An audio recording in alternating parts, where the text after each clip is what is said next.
quando tomamos a posição de nos entendermos como latino-americanos, é uma posição política de reivindicar uma história, uma trajetória, uma tragédia, né, que foi o processo de conquista. E é também reivindicar um lugar no mundo, uma posição no mundo enquanto uma unidade. Tem uma coisa que é inquestionável, assim, não só teoricamente, mas que na prática se demonstra com muita força, que é o que algumas pessoas chamam da nossa herança maldita, né, que foi o processo de colonização aqui na América Latina. O nosso grito é em português, mas nossos rostos carregam a mesma história de tantos outros povos. O atual contexto político no Brasil se reflete também em outros cantos da América Latina.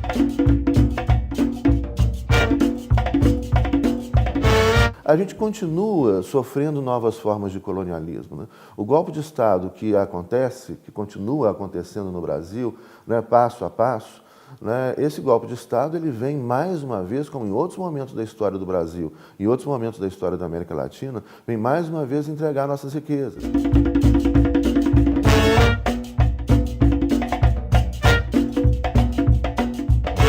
Há, claro, uma percepção nos últimos 10 anos, né, de que o Brasil não dá conta, ele não tem como construir seus interesses nacionais ficando subordinado aos interesses dos Estados Unidos, principalmente.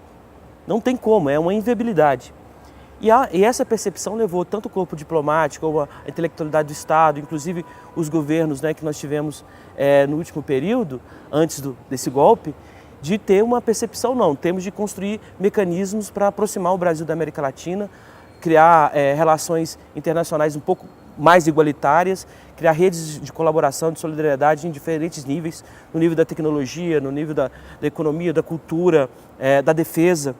Né? Por isso surge o Unasul, por isso surge, né, um conjunto de tratados, pactos que deram esse outro contorno. E isso incomodou muito. A América Latina, que tinha sido tradicionalmente o quintal dos Estados Unidos, ela estava se levantando como um ator, né, político, econômico mundial, com uma proposta de soberania maior, né, em relação ao resto da economia mundial. E por isso mesmo, retomar isso, jogar nós latino-americanos lá para trás no passado, ainda como quintal dos Estados Unidos, é uma solução muito favorável para os Estados Unidos e para a crise dele. Não só os Estados Unidos, para a burguesia estadunidense, mas também a burguesia europeia, né, que a gente está vendo a situação da Europa.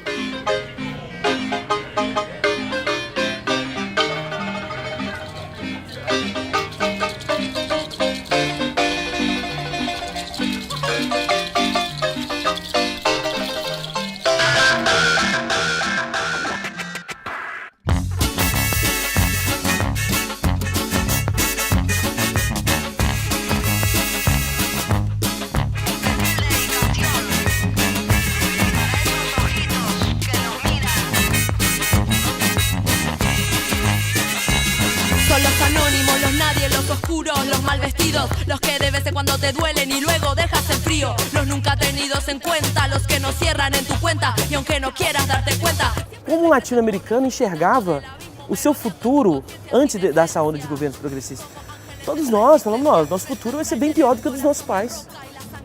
E esses governos deram uma outra possibilidade para nós. Não, temos possibilidade de ter governos melhores, condições de vida melhores, dignidade, outro papel no mundo, de andar com a cabeça erguida frente ao resto do mundo. A partir da liderança, né, da Venezuela, vem outros governos que vão surgindo pela América Latina, governos de esquerda com projetos populares, diversos, eles não são iguais, em cada país é um projeto diferente. Então vem o Brasil com o governo Lula, vem a Bolívia com o governo Evo Morales, né, os novos estados, constituições plurinacionais, o Equador também, Equador 2008, Bolívia 2009, né, vem depois o governo Lugo no Paraguai, que foi deposto com um golpe também parlamentar, institucional, né, os governos de esquerda no Uruguai, os governos Kirchner na Argentina, que é o estilo Argentina, e é o estilo dos Kirchner, né, da Cristina e do Néstor Kirchner, também fizeram transformações sociais importantes, lembrando que são experiências distintas, métodos distintos, governos distintos,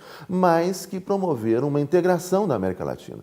Chávez's victories in Venezuela had begun to transform his own country and offer hope to others. Social forces were massing in the South, cutting across national boundaries. It was as if Simon Bolivar's dream had begun to be realized. Old oligarchies, privileged, lighter-skinned, prepared to defend their status with force.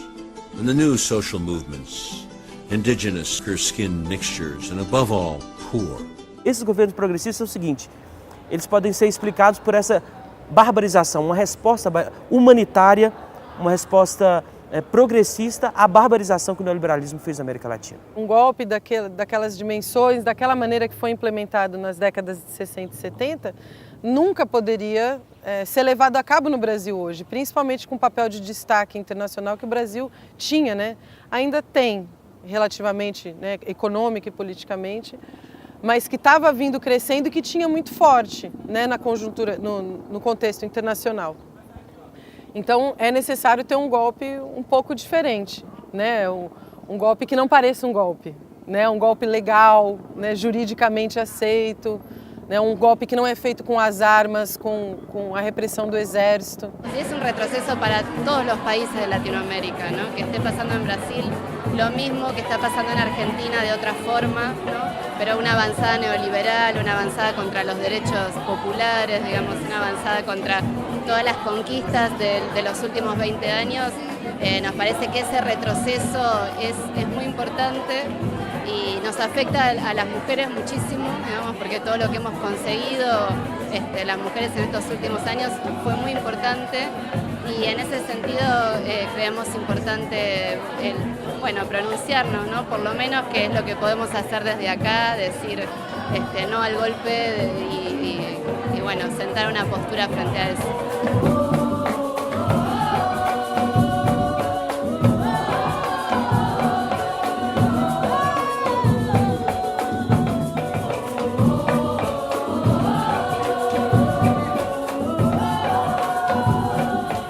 O que acontece no mundo, né? Isso não se trata de nenhuma teoria da conspiração, isso é história do mundo, né? Isso acontece há mais de 2000 anos, né? Desde o Império Romano, os impérios que antecederam, né, Roma, em Atenas e Esparta. Nós estamos falando em jogos por territórios, por influência, por expansão, por poder, por riqueza, por influência. Essa é a história da humanidade. E é isso que está acontecendo. Os Estados Unidos dá a resposta. Olha, nós vamos desestabilizar a região, porque o crescimento da América Latina, o crescimento dos BRICS, significa que os Estados Unidos e a Europa pode ser jogada para o escanteio. The fall of the Berlin Wall and the collapse of the Soviet Union was seen by millions as an end to all alternatives to capitalism. Washington seemed gripped by a triumphalist arrogance, as if thinking now we can do whatever we want. Nós não vimos grandes intervenções dos Estados Unidos na América Latina nos últimos anos, mas curiosamente o orçamento do Ministério da Secretaria de Defesa dos Estados Unidos para a América Latina aumentou nos últimos anos. Quer dizer, aqui vem esse aumento. Se não existem bases militares, se não existe quarta frota como existiu durante o golpe militar aqui em 64, por que então que o orçamento dos Estados Unidos aumentou? Existem organizações supostamente não governamentais, mas patrocinadas pelo Congresso dos Estados Unidos e por outras instituições públicas dos Estados Unidos que financiam grupos, né, contrários aos governos progressistas, aos governos populares na América Latina. A gente tem, hoje em dia, acredito que não caiba mais aqueles golpes de Estado no formato antigo, que teve em 64 no Brasil, onde militares, uma parte dos militares, com apoio da CIA e de empresários brasileiros e estrangeiros, põe os tanques nas ruas, os militares nas ruas, vai, prende, tortura, mata, parará. É o que depois a gente viu acontecer no Chile, em 1973, no Uruguai, na Argentina, em 76. Né? E o regime militar, ele prepara o campo para uma outra coisa ainda muito grave, que vai acontecer no mundo, em especial nos países, e tem um impacto mais profundo nos países latino-americanos, que é o neoliberalismo. O neoliberalismo, ele teve um impacto muito brutal na América Latina. Ele decompôs um conjunto o tecido social, as perspectivas de desenvolvimento, decompôs a estrutura estatal que estava, de alguma maneira, servindo como aporte de desenvolvimento desses países. Então, ele vai decompor aí, de uma maneira ainda muito mais brutal essas possibilidades de desenvolvimento. qué va a pasar hacia el futuro? Que vamos a seguir progresando y tenemos que seguir luchando mucho más por lo que hemos luchado. Yo de Frey, en la abominación de él, yo tenía una ranchita que se me caía.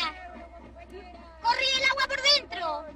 Con mis 4 hijos, con bronconeumonia. Pedi ayuda por aqui, pedi ayuda por allá e não fui nunca escuchada. Da mesma maneira que a gente viu em outro momento histórico, nas ditaduras tradicionais, as ditaduras militares, que não foi um fenômeno isolado aqui do Brasil, que foi uma tendência que tomou e dominou o nosso continente inteiro, esses processos de ditadura, a gente observa que hoje também esse momento que a gente está vivendo e esse golpe que a gente está vivendo hoje, ele não é exclusividade nossa. A gente pode observar outros acontecimentos aqui com os nossos irmãos latino-americanos que apontam a isso. Acontecer tudo o que está acontecendo agora na América Latina, a eleição de um presidente extremamente conservador na Argentina, que começou cerceando os meios de comunicação de esquerda, começou demitindo funcionários públicos que eram contrários ao seu governo, né? O avanço de uma direita conservadora também aqui no Brasil com o golpe de Estado contra a presidenta Dilma, o avanço da direita na Venezuela, né? Que a pressão que estão fazendo hoje jamais se viu antes na história desse processo bolivariano. Isso tudo é resultado de uma articulação internacional que já foi revelada, que já está clara para todo mundo, mas que ninguém fala dela porque a ideia da direita conservadora que ocupa os meios de comunicação é manter isso em silêncio. Sendo um novo tipo de golpe, ele também não é a primeira vez que ele é implementado aqui no continente, né? Então, por exemplo, o que a gente viu em Honduras e no Paraguai foi meio que uma implementação, uma aplicação piloto desse tipo de golpe que a gente está vendo aqui.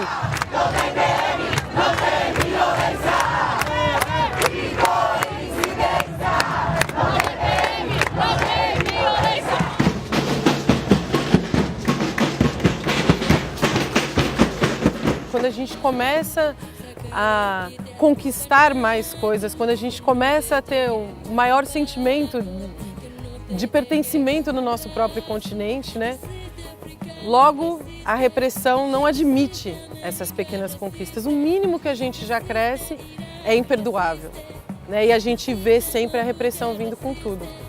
Só que o nosso povo é muito forte. E a gente vai até as nossas raízes, como um processo de sobrevivência mesmo, a gente sobrevive, a gente luta muito.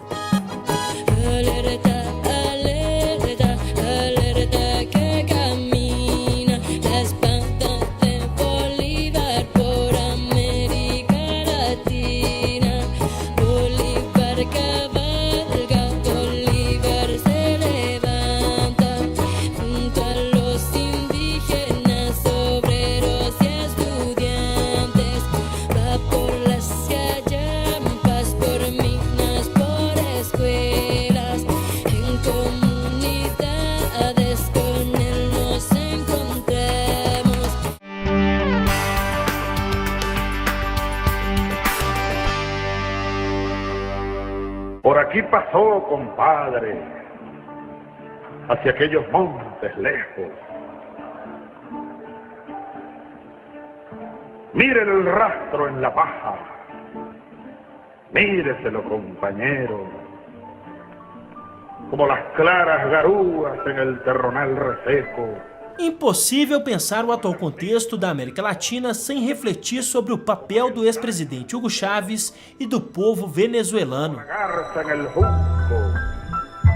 como en la tarde los vuelos, como la nieve en el pico, como en la noche el incendio, como el cocuyo en el aire, como la luna en el médano. Os processos que nós vivemos nos outros países é também reflexo do que aconteceu na Venezuela, que foi o país que teve coragem, digamos, para bancar essas conquistas.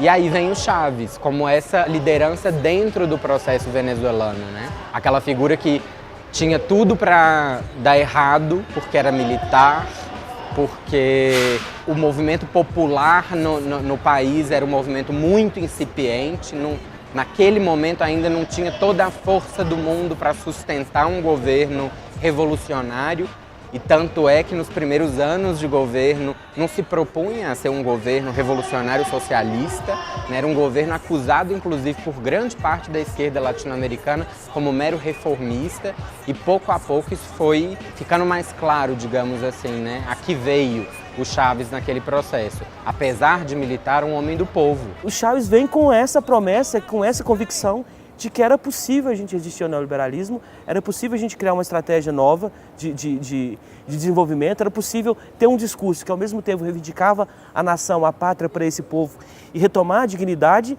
e em conexão com a articulação da América Latina, dos explorados da América Latina. Yo nací allá 100 metros allá. Hola. Hola, ¿cómo está mi vida? Mira, muchachita. Venezuela pasó 50 años sin proyecto, ahora tenemos un proyecto. Vi o Chávez uma vez dizendo isso: eu sou o companheiro Chávez, eu sou o presidente amigo, o comandante amigo, mas eu continuo sendo Estado. Ninguém falou com tanta sinceridade com o povo, né? O presidente que mais se assemelhava, que mais se aproximava da identidade do povo venezuelano foi o que foi mais sincero e disse: eu sou o Estado. Então, se tiverem que brigar contra mim, briguem contra mim, porque eu continuo sendo Estado. Né? Essa sinceridade, essa verdade é que eu acho que foi o grande potencial de transformação. Como juventud, que nos toca assumir o papel de la revolución bolivariana. Los jóvenes apoyando lo que de verdad queremos para el mundo. Un presidente que no solamente piensa en Venezuela, sino ha unido al mundo, a Latinoamérica. E aí também é importante que a gente diga para o nosso telespectador, né, como a nossa mídia mente, distorce, encobre a realidade. Né? A Venezuela avançou muito. Eu estive na Venezuela 2 vezes, né, e uma vez eu tive um encontro com um representante da ONU, da FAO, né, que trata de questão de alimento, e ele, um depoimento pessoal do cara da ONU, falando: olha, a Venezuela, quando começa o governo Chávez, a Venezuela tinha 4 milhões de pessoas famintas, passando fome. Né? Isso tem 2 anos que eu tive um encontro com essa pessoa. Hoje a Venezuela vive uma crise que é uma guerra econômica forjada pelo Império Americano, né? Mas ele falava: hoje não tem ninguém passando fome na Venezuela. A Unesco atestou o fim do analfabetismo na Venezuela. Respaldar al comandante Chávez porque nosotros creemos que el comandante Chávez representa toda la lucha de todos los pueblos que han sido excluidos a lo largo de nuestra historia, a lo largo de toda la historia de nuestra América. Creemos fuertemente que Chávez consolida a todos los movimientos de izquierda, porque creemos en la utopía de un sueño que es posible. Nesse momento agora, o povo venezuelano passa por dificuldades muito sérias e que não são, em nenhuma medida, produto das escolhas políticas que esse povo fez.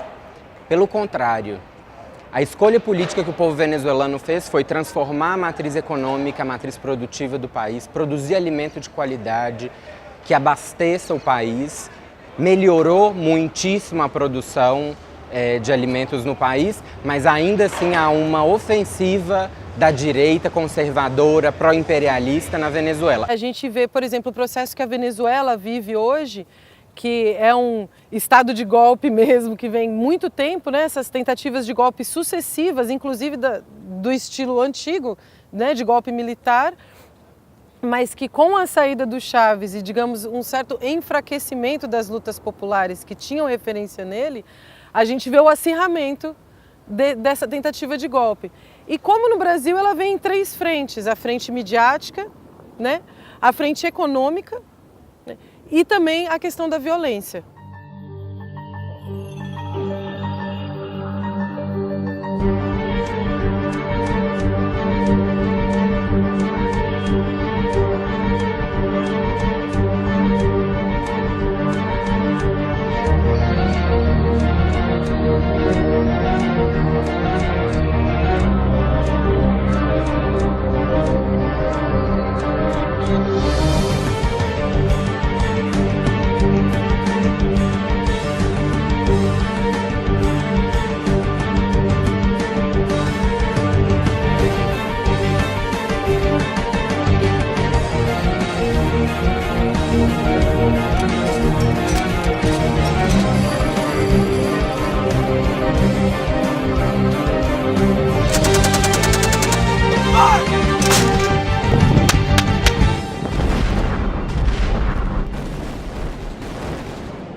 gente vê um enforcamento intencional, né?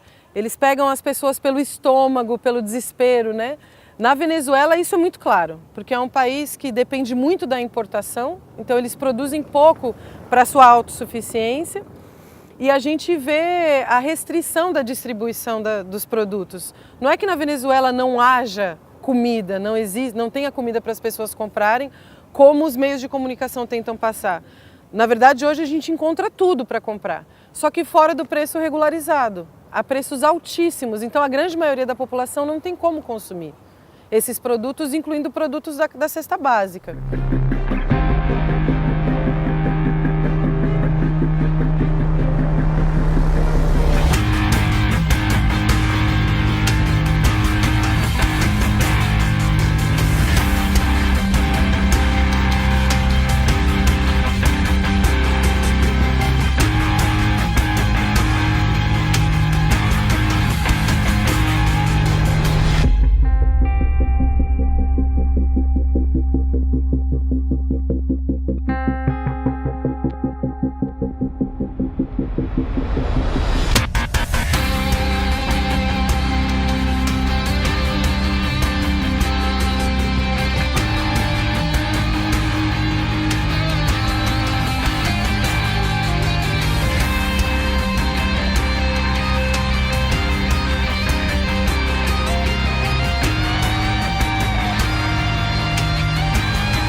Venezuela se desató la última revolución del siglo XX y la primera del siglo XXI.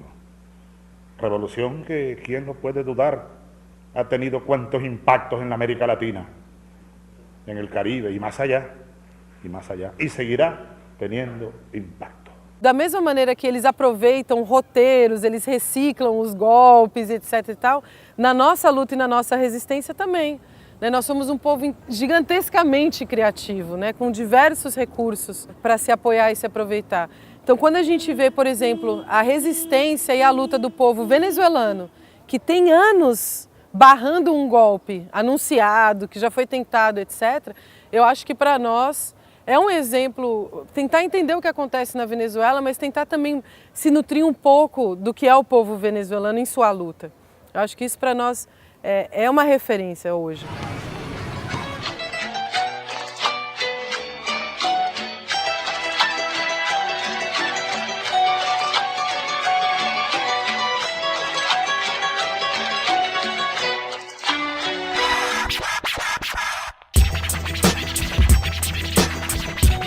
Muito hoje se fala, por exemplo, dos limites daqueles processos que começaram lá no começo da década dos 2000, o processo da Venezuela, o processo no Brasil, na Argentina, né, os limites desses processos. E eu acho que esse momento em que a direita começa a retomar, ela também se aproveita um pouco, de certa forma, dos limites desses projetos que estavam sendo construídos. Agora, isso não significa que seja o limite do processo revolucionário da classe trabalhadora. A classe trabalhadora, obviamente, não está satisfeita com o que tem agora, com a realidade que vive agora e vai continuar lutando. Nós, povo brasileiro, povo latino-americano, acreditamos sim que nós seremos uma nação livre. Nós lutamos, ocupamos as ruas cada dia mais por uma pátria livre. Não devemos desistir nunca. É somente através da luta que nós vamos alcançar a liberdade. Pienso que no es difícil si la lucha es persistente, la chamba se asumió y nos mantenemos de pie. Juventud revolucionaria, habla claro que es lo que somos, que el fruto de la rabia, la rebeldía y el dolor. El futuro de esta patria depende de nuestra acción, caminando en colectivo, apostando a la unión y para que se consolide la revolución. A América Latina continua presente no programa Extra Classe. Na próxima semana, uma reflexão sobre nossas identidades e raízes. Até lá!